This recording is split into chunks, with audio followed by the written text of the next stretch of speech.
Gary is with us now. I think he's checking in with us from his home in Bonita Springs. There he is, Gary. What's happening? I'm doing great. Let me get these glasses off. I don't need them to talk. Man, it is so great to have you from the cradle of quarterbacks to CBS now to the Yeah, Pete Souza show. yeah, Thank there you it so is. much. That's the old Purdue jersey that tried to run the wishbone and didn't do very well at it. So Yeah, onward and upward. and that's unfortunate because they said you were a system quarterback. So that was Yeah. one system you didn't Mm. love. Now, I don't even know what that means, but all I did every day was not miss a practice. Made sure if I got hurt, I tried to stay out there because I figured somebody would take my job if they went out there. So we did a lot of things in college, but once you got to the NFL, it was, hey, you got to do the best because if the next guy gets in there, he may do better than you. So, but it was all great. 13 years and fought every play, every day, basically.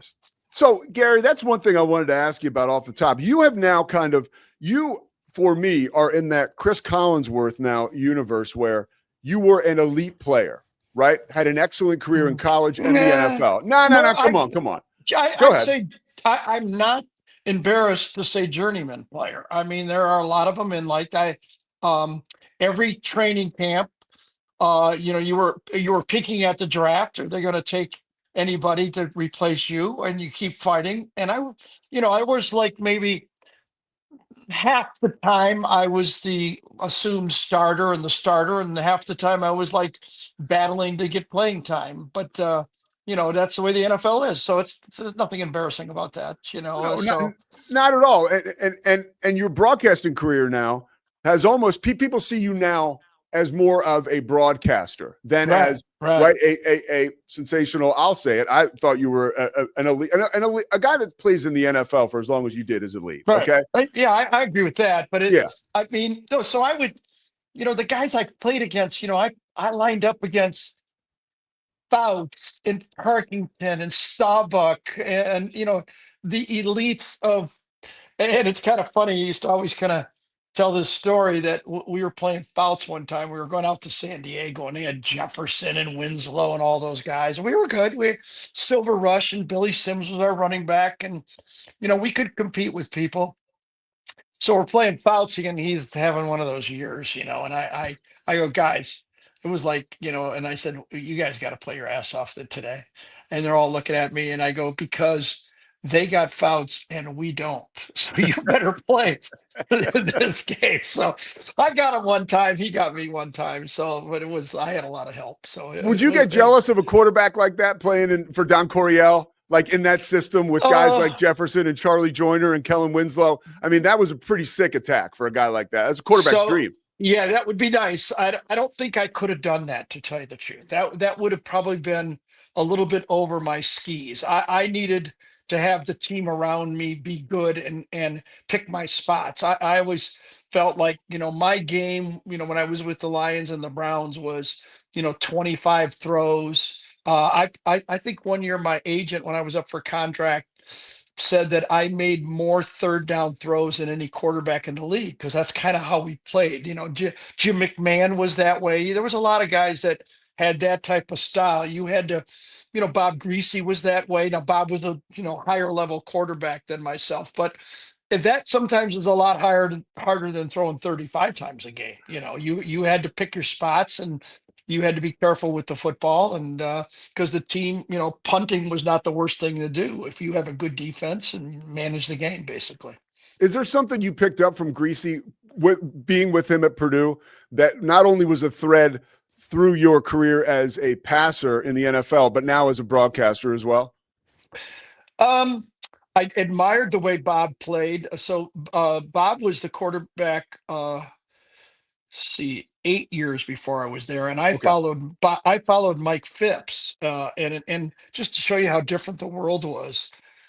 From when you're from the North, I don't know if people kind of get this, and it's ironic that I'm doing college football. I never went to a college football game. I don't ever remember watching a college football game until I wanted to play college football, except for a Rose Bowl. And then I signed with Purdue. And when I went there as a freshman, we were not eligible. And the first game I attended, the first game I ever saw of a college game was after I signed with Purdue, and Purdue was playing at home Stanford. So it was Mike Phipps against Jim Plunkett, and they both threw for over 400 yards, and I think Purdue won or 42-41, something like that. So I was like, dang, these guys are pretty good football players. So it was kind of cool, you know. So we were more, my dad and I, we were more in the North. You're more a NFL fan. You know, I grew up Lions. We went to Lion games. And in the South, it's more you're connected to Alabama, Tennessee, Florida, LSU. In the North, you're a Bear fan, a Viking fan, a Lion fan, a Giant fan. And, you know, and I think even to this day, I don't think many of us, maybe you're different, there's not many of us who you know, are lucky enough to have a good spouse and a good family. You don't get to watch football Saturday and Sunday. You get to watch one of the two, you know. So we were always the Sunday household, not a Saturday household when I was growing up. But then you matriculate right as a broadcaster, and you teaming up with Vern. Yeah, When he gets the appointment to the SEC, and he says it so well in his book, like he really didn't even quite understand like how powerful that would be and how much he was going to love it. Was there a moment for you as now, you wrap up your 36 year coming up? right. Was there a moment for you when you were like, man, as a guy who played in the NFL and in the Big 12 or Big 10, this SEC thing Yeah, is overwhelming? yeah. It's so ironic. Huh. You know, I've worked with three great announcers, all Hall of Famers. You know, Nestler and I did 7.5 years together at ESPN and ABC. And then I worked with Musburger for 7 years. And then I came to the SEC and worked with Vern for 11 years. And now back with my original partner, Nestler. And I, I felt it kind of was easy for me. It's hard to say, but I'm not like bragging, but I never really, you know, like Brent and Vern and Ness, when they look in the mirror, or Al Michaels or Keith Jackson, they see an announcer. You know, that's what they wanted to do. I I know was not a great football player, but I still see myself as a player. I mean, I've loved everything I do, and the closest thing to playing is being an announcer at these games. And I mean, I've done consequential games since the first day I did it in 1990 all the way through now. But when I went from ABC to CBS, everybody at ABC and ESPN, they were offering me a contract to stay, go, "Oh, what are you going there for? That you're going to get lost. Nobody watches these games." And it was 2006. And it just exploded when I got there. That was the Tebow's first year. That's the Yeah. year they beat Ohio State. And then it was LSU. Then it was Auburn. And then it was, you know, I mean, it was just one right after another, all the way through Georgia. It's intense. It's intense for a broadcaster when you do those games. The people are very connected to their teams. You're highly criticized no matter what you do in the SEC. You know, if you're the play caller, you're the quarterback, you're the head coach, you're the analyst. They hold everybody to a high standard, and I really love that. It really kept me sharp, and the games were fantastic. And Vern, you know, he's a Hall of Famer. Brent's a Hall of Famer. Ness will be a Hall of Famer. But Vern just blossomed in the SEC, and he became, you know, the face of that network. When that thing exploded, it became a regional, went from a regional to a national product. They earned it the way they played, but CBS played a big part in that too. That 3:30 game on CBS, everybody kind of gravitated to that. And you mentioned it. I grew up outside of Philly in the Northeast, and it just transcended regions. Right at that Yes, it point in did. time, it was and it still is. Like people are pumped for that Sure. 3:30 game. How are you different? Because I love you bringing up the beginning, and then as you continue to ascend. How are you different as a broadcaster now than the day you started as an analyst? I hope I hope I'm not real different. I've always tried to, you know, when I put a game together, it's a lot like playing quarterback. And I read this through Bill Walsh. You know, you prepare all week. It's almost like putting a puzzle together, right? You know, you put the edges together and you put all the spots that fit together. That's what you do all week. You prepare. but the inside, the picture of what you're going to see, Bill Walsh, he talked about it as a play caller. You have to do all the work all week so that when the game comes, you have to trust yourself that you've done the homework, you've done your past experiences, the ups and the downs of your career. You have to bring all the emotion, all the hurts, all the drama, all the consequences. Um, you have to bring that to every game. It's really, really fun. I have to admit, everybody says, oh, the games you're doing this week is not as big as the Alabama, Georgia. Yeah, but to the people who watch that game, if you got Iowa against Wisconsin, that whatever that rating is, they're all in and they care about every word you say. So I don't think they've been all that much different. The world around my job has changed. Everybody has their phones and they can in, instantly critique everybody fairly, unfairly. That's fine. That's up to them. Sometimes it hurts, but only because it kind of takes away from what everybody's doing.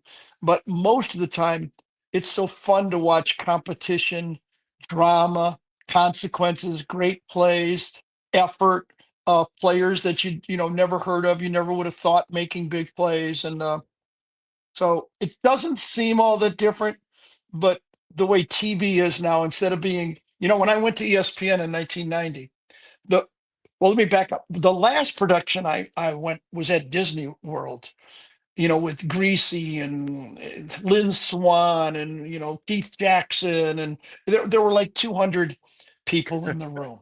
Yeah. Okay, my first production meeting at ESPN, there were only three analysts in the room: myself, Mike Gottfried. I did the primetime game. Mike did the 3:30 game, and our studio host was Lee Corso.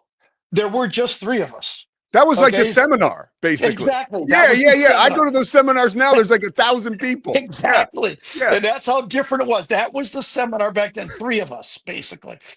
So uh both is fun, both is different. It is highly competitive. There's been rumors about my job many times, and I compete like hell to keep it. Because if you don't do your job well, uh your bosses are looking at you, and you're not going to get everything perfect, but just like my job as a quarterback, there's a lot of people depending on me. I'm the face of the broadcast. There's 75 other people doing the work to make sure it looks good for the fans to watch the game. And it's such a thoughtful answer. And I love how thoughtful you are when you go on with our buddy Chris Russo. I love listening Yeah. to you and Mad Dog. And I love how, he's always trying to solve the world's problems with Yeah, you as he thinks out loud, like who's going to get in, who's not going to get in. I know. Oh, there's so many funny days. One time, because my buddy listens religiously, he loves Mad Dog, and I do too. When I'm in the car, I like to listen to sports talk radio just like everybody else. But this one day, I called my buddy and I said, "All right, this week when Chris comes on, I'm going to disagree with everything he says. No matter what he says, I'm going to say the opposite like that." So I had fun with him too. But he knows a lot. He's very knowledgeable, but we've had some great times on the radio, and it is good. It's very, when you go on with Chris, and there's like the Michigan fiasco with the cheating. Yeah. I mean, okay, so now he's throwing questions at me. I'm representing CBS. I'm representing the Big Ten. It's tricky how you answer all those things, but you can't be fake. You gotta give your opinion.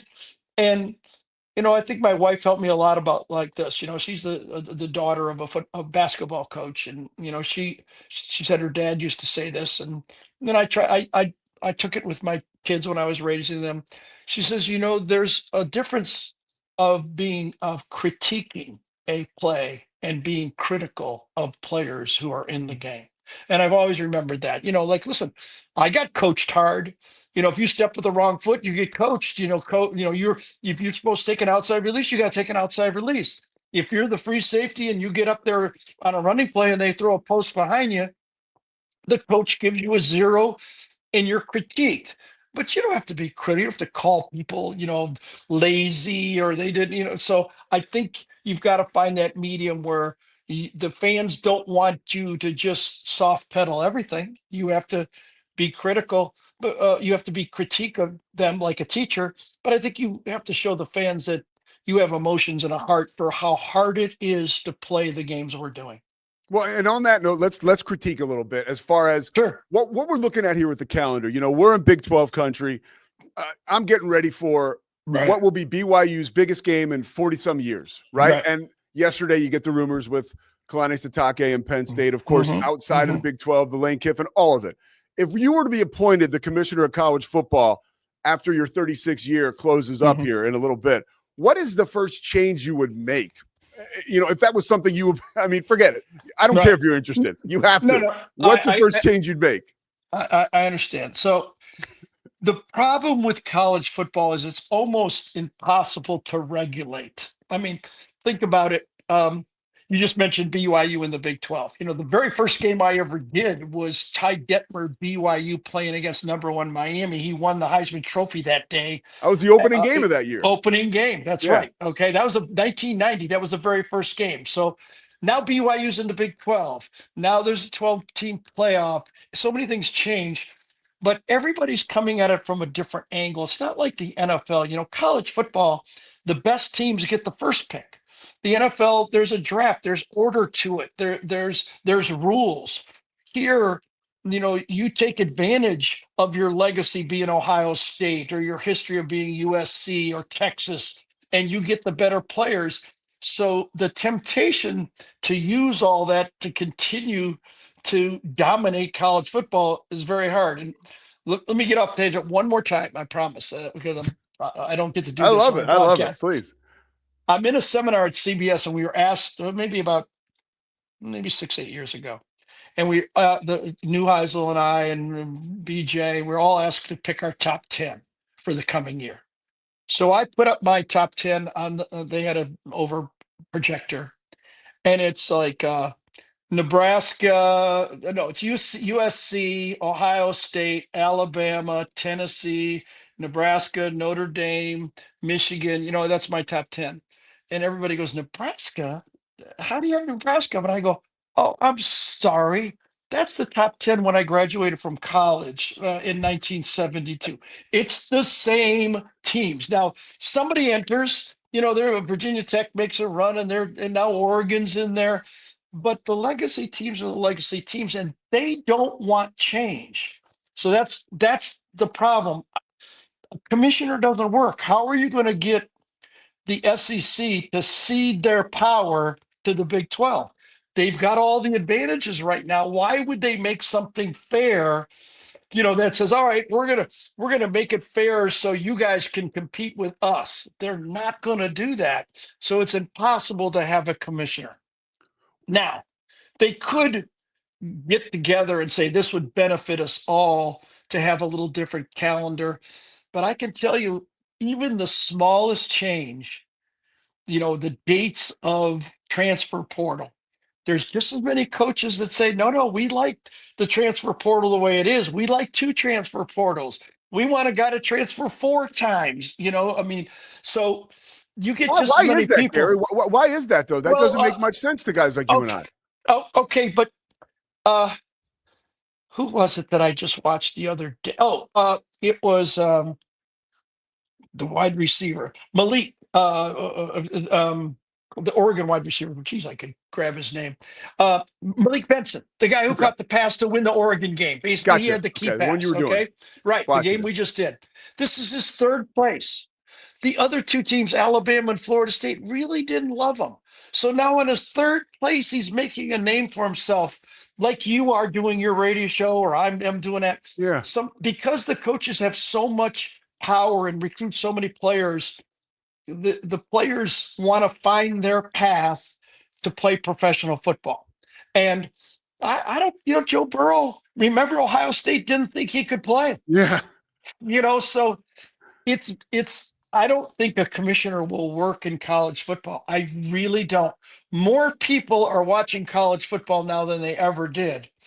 It doesn't seem like it's as good as it is. And that's one thing Brett Musburger taught me, and I think it's the best advice. Gee, don't fight change. If you're the old man on the porch saying, get off my grass, you are not going to survive in this thing. You just have to win when the rules change, and you have to adapt. College football is adapted. A lot of things are much better than they were before. it's still in the middle of that. I think we've got maybe not the middle. I hope we're at the 80% mark of change. I frankly don't have any answers for you, but most of everybody involved want it to be better. They want it good for the kids, but I don't know how to fix the Lane Kiffin story. I don't know how to fix that for you. Or the Bo Perbula leaving Penn State when they go into the playoffs. Yeah. And I got to tell you, had Bo not left and Penn State came close to winning that Notre Dame game anyway, if they would have had that change up quarterback that could have given them another attack, Penn State might have won it last year. So there's a lot of consequences that go on, but it's like, it's like democracy is the worst form of government except for all the others, I guess, is the only way I can put it. I mean, that's the way it is. A couple more for you, Gary. I still Sure. appreciate your time. When you talk about, the college football playoff and the Lane Kiffin situation, and you made a great point about, the elites, right? Those marquee schools still being there, just like when you were in college.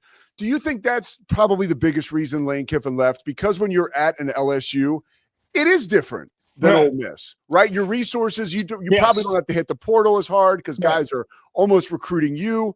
Is that a thought for you? Like maybe that's why? Yes. Oh, there's no doubt.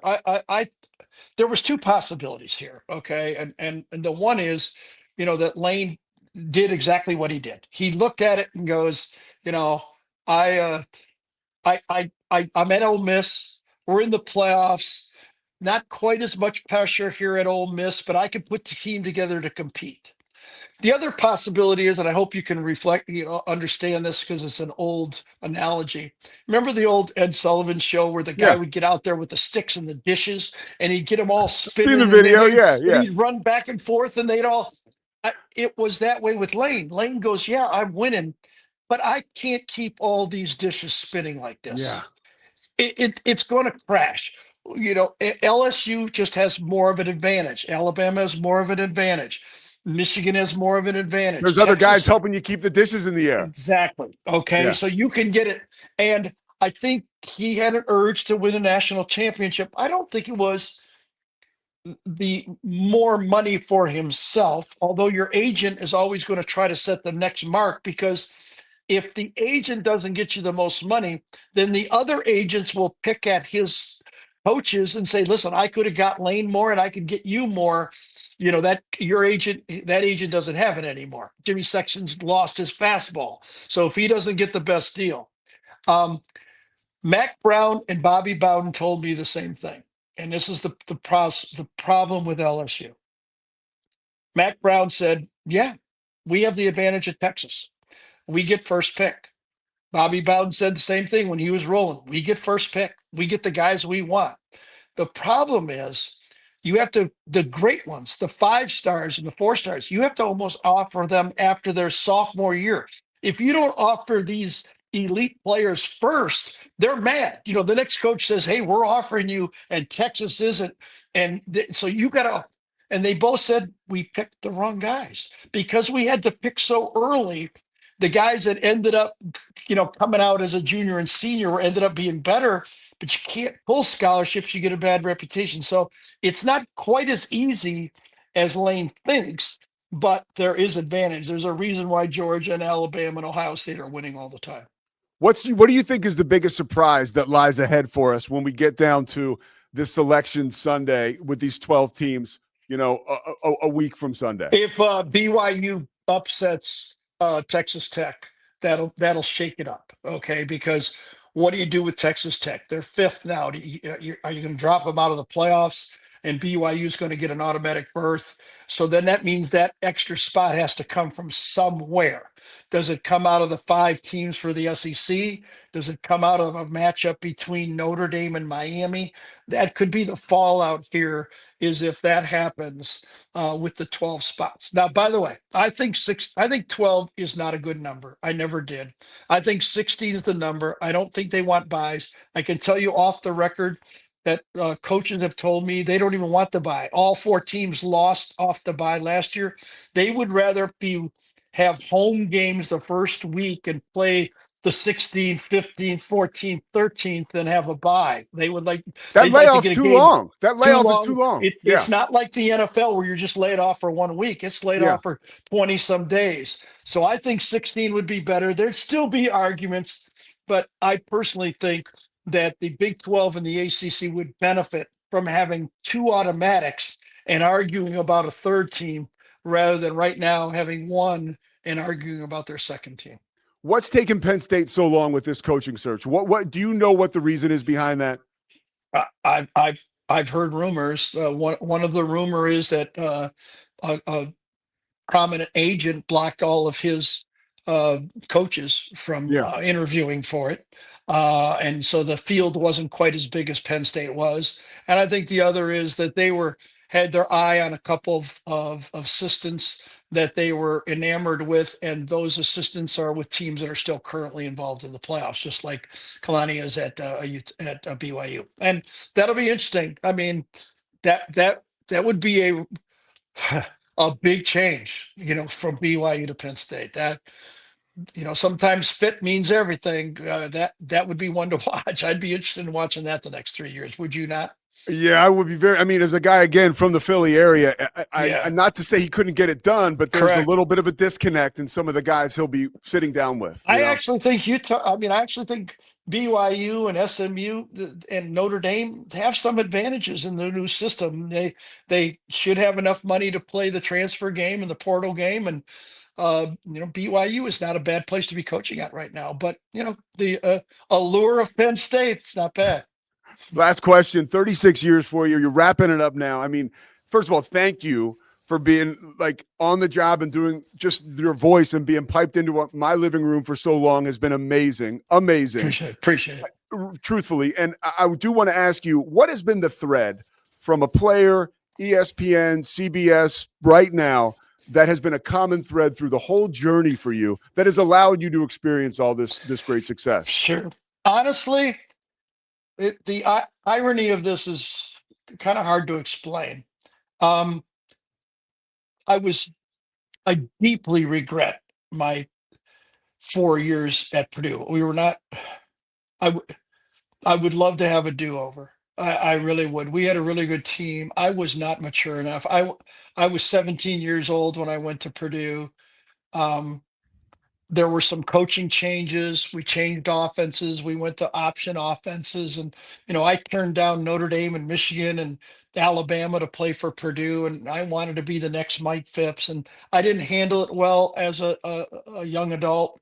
I was a much better player. I feel bad about my teammates. I played with 3 first-round draft picks and Dave Butts, Otis Armstrong, Daryl Stingley, 3 second-rounders, Greg Bingham, Gary Rivnak. We were a really good team. If our quarterback, meaning me, would have been a little more committed, we could have gone to the Rose Bowl. We almost went anyway. We had to beat Michigan at Michigan, and we lost 9-7.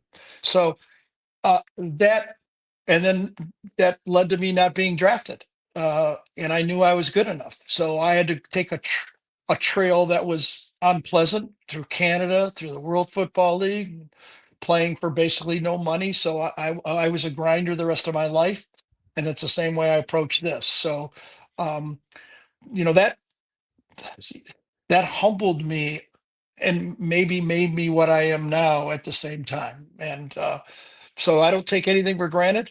I told them when this was my retirement year, I'm going to work just as hard on my last 2 games that, as I did the national championship. I did 2 national championships, 18 SEC championships, Army, Navy, obviously, Texas, Oklahoma, every major rivalry game, 2 Michigan, Ohio State games.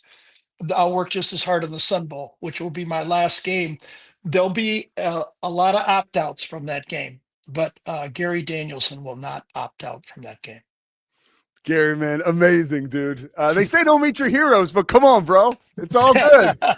Well, Thank you so much, and thank you for imparting such wisdom today, man. You got it. Appreciate it. Great questions. Great interview. I enjoyed it. Thank you. All right, you got it. Gary Danielson, there he goes, a college football legend. And man, what a treat to get a chance to talk with a guy like that. And we kept him a little long, and I hope that was okay with him. But a lot of gratitude just to have that moment with him. Way to go, Chris Visser.